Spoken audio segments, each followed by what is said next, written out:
I don't mean to be alarmist, but I think the gentleman called Schultz, yeah, that used to work at EMPD and he retired at 55. Yeah, him. Get yourself security, sir. 24/7 around the clock.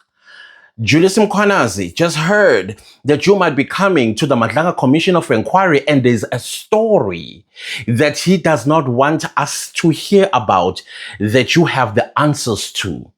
So whatever you do, please don't end up like Marius, Yako, and other people that we don't know who they are. Because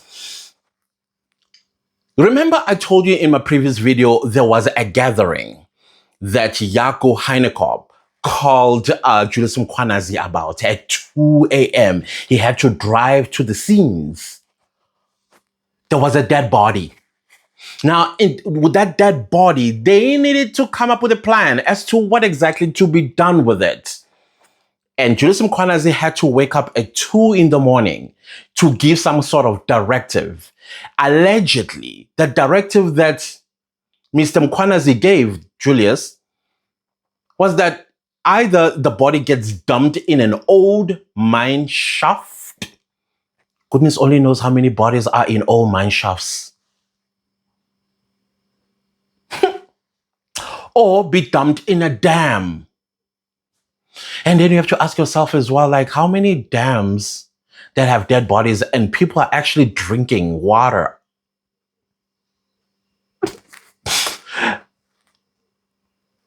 Even animals that probably we consume, right underneath the basins lies bodies as they drink water. South Africa is a movie, people. I always wondered. I always said I am Rafiki in The Lion King. I'm Rafiki. Because I don't know what your roles. Maybe you're like, what do you call them again? Those background people? Extras. But imagine being an extra in your own country, in your own movie. That's crazy. But anyways, I digress. So this is the body of Emmanuel Mbence. And this man gets up at 3 2 in the morning to say, dump him in the thingy. Don't worry. They instruct Marius, witness D, to take the body and go dump it. And Marius did not want to do it, as he said in his testimony, and I believe him. I do believe him. He said, I did not want to do it because we're supposed to be reporting this matter. And then allegedly, Julius Mkhwanazi said, don't worry, you'll be covered. So police cover-up is real. It's not imagined by people. He was like, don't worry, we'll cover you. And he denied ever meeting or knowing Marius van der Merwe. And then I said in my previous video, there's no way that you wouldn't know Marius van der Merwe if you know Yako Heinekob. There's no way. And you would also not know Marius van der Merwe if you know who Viandre Pretorius is. There's no way you wouldn't know Marius van der Merwe. That is why I believe that Marius van der Merwe, in his grave, he is fighting. He is like, justice will be served to me and all these other people that this man might be responsible for the loss of their lives or whatever the reason or other things that he has done to other people. Could we be actually witnessing understanding the Madlanga Commission of Inquiry? Is that what we are witnessing? Time will tell.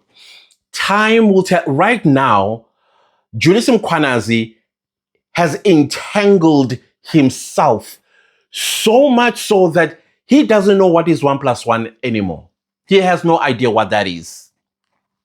Now, he's asked once again his relationship with Yako Heinekob. He then comes back and said, well, Yako Heinekob and I, apart from the fact that he is a EMPD informant, but we also in some kind of business partnership. I invested 100,000 Rand in his, what do you call that, flip business, that basically he would buy used cars from auctions and Facebook market, and then he would flip the car. I guess he would resell the car when it's nice and beautiful to people. And the question was, where did the money come from? Oh, well, me as Julius Mkhwanazi, I also sell clothes. I will fly to China, I will fly to here, and I'll fly to there, and I will sell these clothes. Unfortunately, when Kororo came around, if you know what Kororo is, just think of 2020. What happened in 2020 when the country went on lockdown? Yeah. So the business kind of like died. And then I thought, let me invest 100,000 Rand with Marius because he's a police informant and I have seen his business. It works and it makes money. And I took 100,000 and I gave it to him. Okay, cool. So can you show us in your bank statement, you transferring 100,000 Rand to Marius?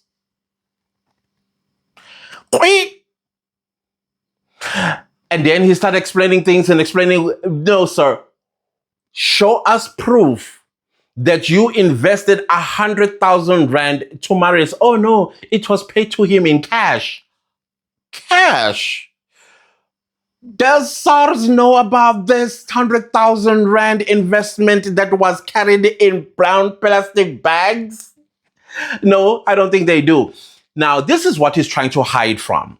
So there's an allegation that Julius Mkhwanazi and Yako Hanekom, as well as your Viandre Pretorius and other people, Kisha Stalls and them, allegedly, they would stop trucks on the N3 or wherever, and then they will hijack and sell the products that are in there or the cargo that is in there. And then they will share the money. So obviously, this 100,000 Rand needed to be explained in a format. No, I had money to travel around the world so that I can buy clothes and then I will sell these clothes. And then the money that I made from those clothes, I didn't put it in a bank, I suppose, so I was able to pay in cash the 100,000 Rand. Okay, then comes the wife. This is where things just kind of get messy for Julius Mkhwanazi, whom, by the way, introduced this, even though the chairperson, Justice Madlanga, said to him, do not give too much information about people's personal lives. Allegedly, his wife came to him, this is Yako Hanekom's wife, coming to Julius Mkhwanazi and said, oh, by the way, my husband, he's an addict. This is a woman, by the way, who's supposed to be protecting her husband and her bread, comes and tells a man that has invested 100,000 Rand to the company that brings bread for her and her family, tries and destroys it by going to tell the investor that he's actually on white powder. And then instead of Julius Mkhwanazi say, excuse me, what did you say? No, let me get my money back. No, he doesn't ask for the money back. No, he's not worried about 100,000 Rand that he paid as an investment to a business of a man that is addicted. He doesn't ask for that money. Is that what you would do? You invest 100,000 Rand and then you hear something dodgy about the person you invested your money to and you don't ask for your money back. That's risk. That's risk. And then it turns out there are some payments as well that are digital footprints. 65,000 Rand sent to Yako Hanekom, another 65,000 went to Nicole, another 65,000 went to basically all the people that are alleged to be hijacking trucks in the name of EMPD because they wear EMPD uniforms. My jaw is on the floor. My jaw is on the floor. So it is quite clear that where I'm sitting, we are witnessing in real time where Julius Mkhwanazi is actually denying money laundering. Okay, let's leave money laundering aside, but theft, where people probably got killed. That's why we only know of Emmanuel Mbenze, who was trafficking solicit cigarettes. Yeah, that's, but when Julius Mkhwanazi was called at 2 a.m., Yako Honeycomb said something very shocking that sends one spinal cord run with ice up your medulla oblongata. He says, "Hey, Chief, it's that time again." I'm paraphrasing. It's that time again. There's a body. It's that time again. How many truck drivers, I'm talking freight truck drivers, that are missing today? I think if you, maybe because they are foreign nationals, nobody could be looking for them in South Africa. Is that what I'm thinking? They are rotten. They are rotten. Epongweni, how big is Epongweni, by the way, guys? Can somebody give us an aerial view without exposing security measures of Epongweni? Because no, Julius Mkhwanazi gotta go to Epongweni. No. But I think he already sees that he's screwed. As I've said in my yesterday video, I predicted with Sergeant Kosi that from the Madlanga Commission hot seat to a court dock, that's exactly what's going to happen to Julius Mkhwanazi. And when he gets off the stand, I think by the weekend, if not next week, we will hear that his house is getting raided and he's in handcuffs and charged. Julius Mkhwanazi, if you ever come across this video, hey, bro, listen, show the investigators where the skeletons are. That includes all mine shafts, including dams as well, and other places. You know why you're doing this? Number one, you are helping the state to clean itself. Secondly, you will also be assisting the state with getting justice. And that might play in your favor during mitigation of sentence. Instead of getting life, you might actually get, let's say, 22 years. And I understand your children are still quite small. So by the time they finish university, you'll probably be getting out on good behavior. Who knows? Yes, yes. That is what I am hearing in this. It's like, with me, when I'm reading a book, a scenario gets created in my head. I can see the place. If it's a city, I can literally tell, I can see the building, I can see the name of the street, I can see the human traffic and traffic itself and the park opposite and people having picnics and others just holding hands and having them married. It depends on the type of book I'm reading. So same thing when there's a testimony. Especially if I've never been in that place, I would create images in my head. And the images that were playing in my head as Julius Mkhwanazi is denying some things, disturbing. I am disturbed. That's why I am liking this to a movie. The scenes in this movie and the characters that are getting eliminated. And that is why I actually believe that Viandre Pretorius had a target on his back, because he knew a lot. And he probably developed a conscience. But I want to start with Yako Honeycomb. I think Yako Honeycomb, he was an informant. His job was to clean the East Rand of crimes and things like that. Somehow, I think Julius Mkhwanazi, because he says he invested 100,000 Rand, or he gave him 100,000 Rand to trap him, so that he can never tell the truth about the shenanigans that they were doing at Ekurhuleni. And I don't think Yako Honeycomb liked it. And as a result of that, when that night, I think that night, 2 a.m., was a stroke that broke the camel's back.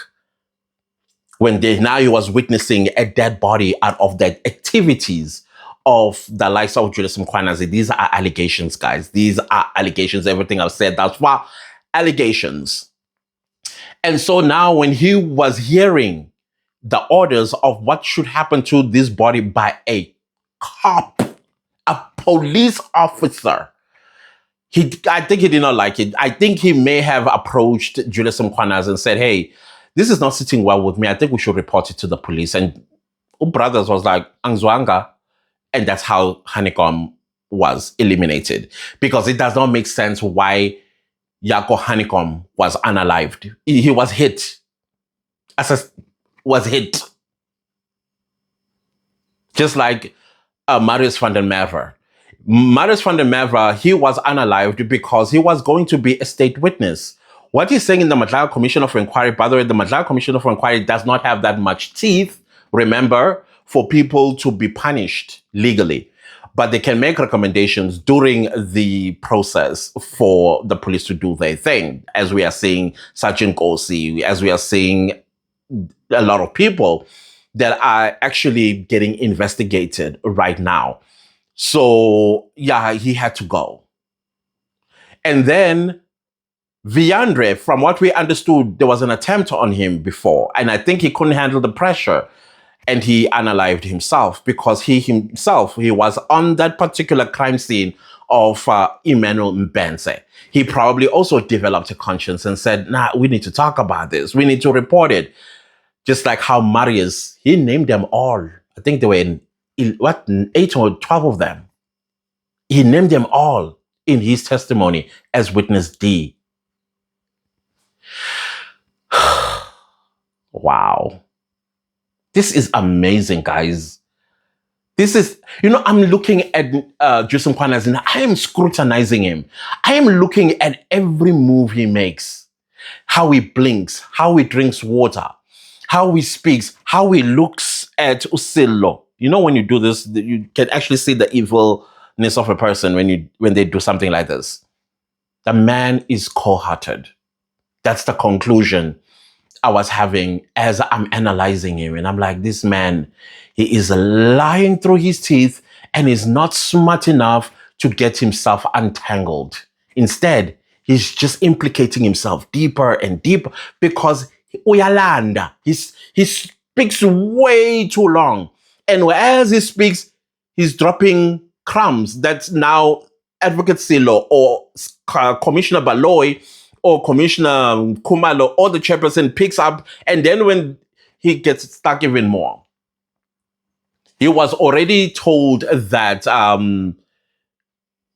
the part that I showed you earlier, it's now disregarded. His testimony where he is denying the crime scene, the one that I told you about, with now the body of Emmanuel Mbenze.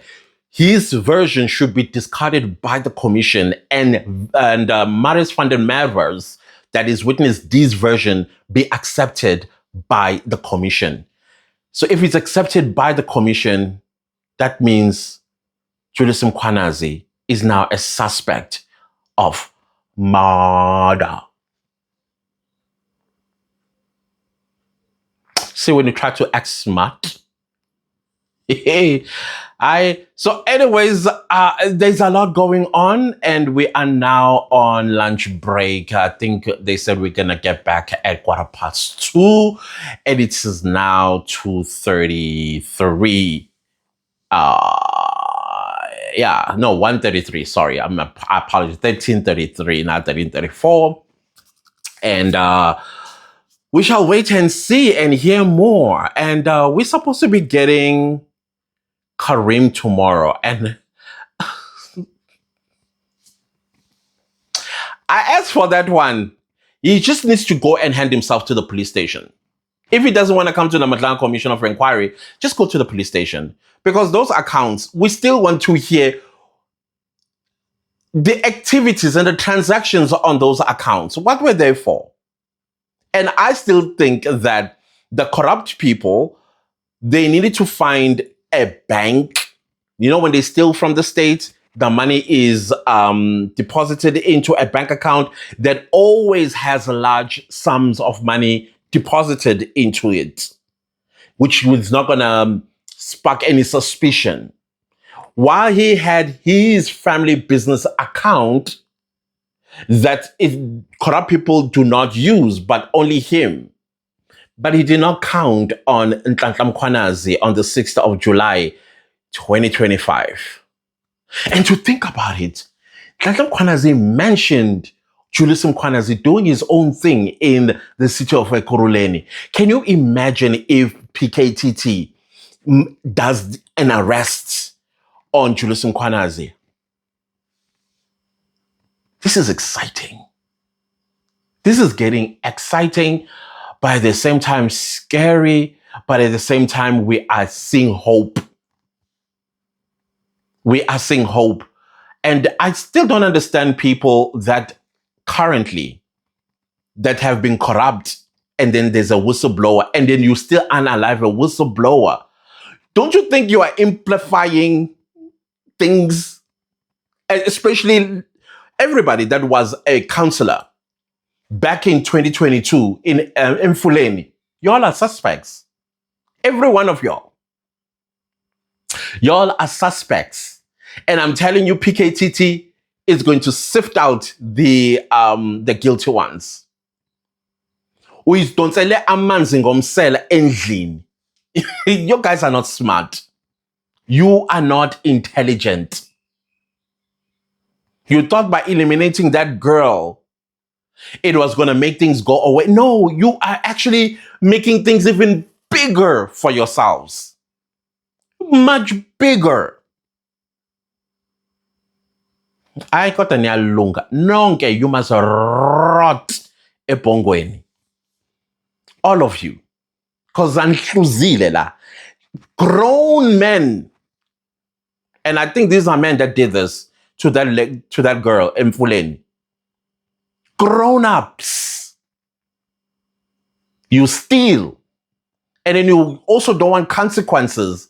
It doesn't work like that. What are you teaching your children? What have you taught your children? Every family teaches their children about bad and what wrong and bad, or wrong and right. Actually, wrong, right. When you correct. And if you are planning on doing something like this to another human being, and because you don't want, you will get caught. You will get caught. And I'm going to say this again, as I've said it before. Those that are in the housing department, bayeza kunina. Yeah. But you will explain, how did you allocate a house that was meant for a South African to somebody that did not and was never in the waiting list? Yeah, I'm telling you, my mom ended up passing away, still waiting. And she registered for an RTP house in 1996. And my brother also registered his in 1998. He did go to housing department, and he was told that your house is already allocated to you. They gave him the address. He goes there. He finds a Mozambican living in that house. Yeah. Y'all are next. Y'all are next. And if you think you're not being investigated, gosh, you guys are being investigated. You are being investigated. It's good, ne? Payless cuts up Popeye. Anyways, guys, let me leave the video right here and try and make myself something to eat. And I'm drinking my last pill. No, my second last pill very soon. And this stuff knocks me out, guys. It knocks me out. I wake up at 9:30, sometimes 10 p.m. And I feel like I've been carrying the planet Earth. I was watching the Atomus, and I feel like I'm the one who was carrying it coming down to Earth. I'm not good with medication. I'm just not good, guys. Let's leave the video right here. And I'll see you guys a little bit later, because this is fascinating. What Julius Mkhwanazi is pinned against the wall about? Fascinating. And he's regretting it, and you can tell that he's regretting it. He became a man that was dark to darker. And he is shining like a star, I'm telling you. Like a diamond. Anyways. Goodbye.